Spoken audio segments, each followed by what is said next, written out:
எனக்காக பரலோகத்தில் பிணையாளியாக என் சார்பில் இருக்கக்கூடிய ஒரு நபர் யார் என்றால், அவர் வானத்திற்கும் மேலானவர்.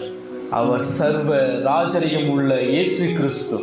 மத்தேயு 28:18 சொல்லுது, வானங்களிலும் பூமியிலும் சகல அதிகாரம் என கொடுக்கப்பட்டிருக்கிறது. இயேசு கிறிஸ்துடைய அனுமதி இல்லாமல் சூரியன் உதிக்காது. இயேசு கிறிஸ்துடைய அனுமதி இல்லாமல் பூமி சுற்றாது. இயேசு கிறிஸ்துவின் அனுமதி இல்லாமல் கோள்கள் தன் நீள்வட்ட பாதையிலே சுழற்றாது. சகலமும் அவருக்குள் நிலை நிற்கிறது.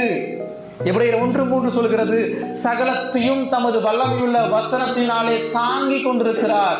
இந்த மில்லியன் கணக்கான நட்சத்திரங்களையும் பால்வெளி அண்டங்களையும் கொழுந்து விட்டிருக்கிற சூரியனையும் எந்த கரத்தில் பிடித்து கொண்டிருக்கிறாரோ அதே கரத்தில் தனது பலவீனமான திருச்சபையும் பிடித்து கொண்டிருக்கிறார். அந்த சர்வ ராஜரிகம் உள்ள பிரதான ஆசாரியர் என்னுடைய தலைக்கு மேல உள்ள அனைத்து பிரச்சனைகளையும், என்னால் கட்டுப்படுத்த முடியாத, என்னால் செய்ய முடியாத, எனக்கு தூரமா இருக்கிற என் மலை போன்ற பிரச்சனைகள் அனைத்தும் அவருடைய பாதங்களுக்கு கீழ்ப்படுத்திருக்கிறார்.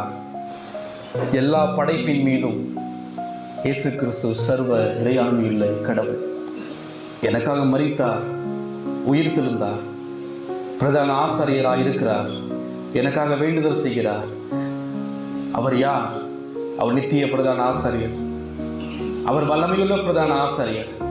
அவர் பரிசுத்தமான பிரதான ஆசாரியர். அவர் சர்வ ராஜரிகம் உள்ள பிரதான ஆசாரியர்.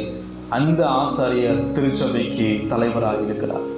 அவர் திருச்சபைக்கு மட்டும் தலைவர் அல்ல, இந்த முழு உலகத்தின் மீதும் அவரே தலைவராக இருக்கிறார்.